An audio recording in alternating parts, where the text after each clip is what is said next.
Hello class 10th. I am Rashmi Vishwakarma and this is your Hindi class. Today we will read वाच्य। पिछले video में मैंने वाच्य के विषय में आपको बताया था, वाच्य की परिभाषा, वाच्य के प्रकार। मैंने आपको बताया था कि वाच्य 3 प्रकार के होते हैं, कर्तृवाच्य, कर्मवाच्य तथा भाववाच्य। आज मैं इन वाच्यों का आपस में परिवर्तन किस प्रकार से होता है वह आपको बताऊंगी।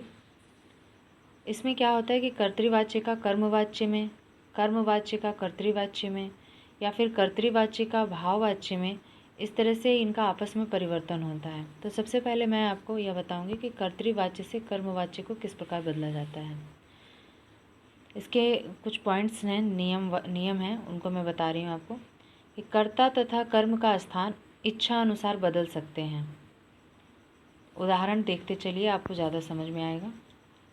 जैसे ये कर्तृवाच्य का है, प्रेमचंद ने कहानियाँ लिखीं। प्रेमचंद ने कहानियाँ लिखीं। इसमें कर्ता तथा कर्म, यह कर्ता है और कहानियाँ कर्म हैं। इनका स्थान तो आप इच्छा अनुसार बदल सकते हैं, नहीं बदलेंगे तो भी चलेगा। नेक्स्ट पॉइंट है, कर्ता के बाद के द्वारा, से या द्वारा का प्रयोग होता है।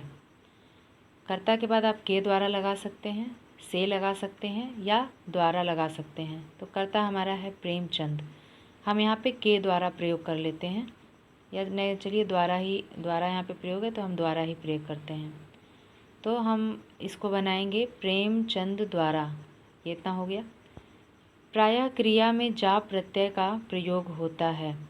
इसमें तो खैर जा का नहीं प्रयोग है, इसको हम पूर्णतः कर्म पर आधारित बनाएंगे। तो प्रेमचंद द्वारा कहानियाँ लिखी गईं, यहाँ पे अनुस्वार भी होगा। प्रेमचंद द्वारा कहानियाँ लिखी गईं, या बहुवचन में हो गया, कहानियाँ चूँकि बहुवचन है, क्रिया भी बहुवचन स्त्रीलिंग रूप में हो गया है, तो यह कर्मवाच्य में परिवर्तित हो गया।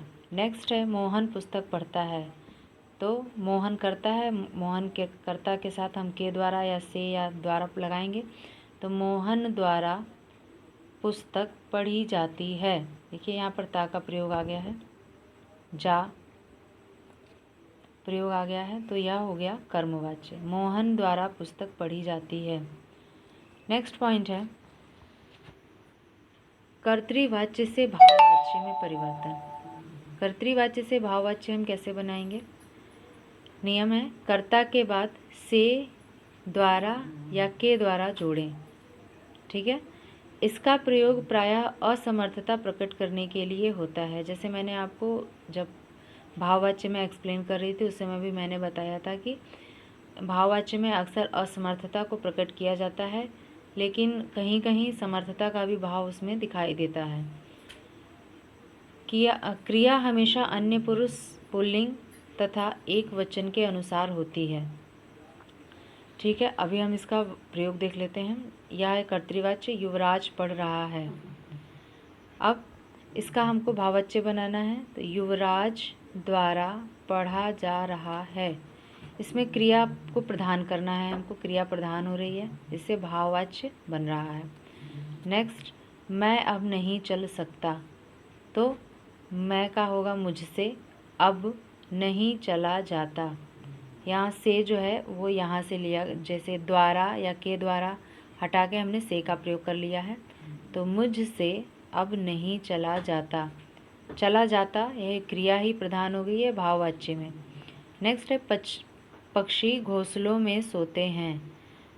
इसका भाववाच्य बनेगा, पक्षियों द्वारा घोंसलों में सोया जाता है, या पक्षियों से घोंसलों में सोया जाता है। यहाँ पे द्वारा, से या के द्वारा, जैसा आप चाहें वैसा शब्द यूज़ कर सकते हैं।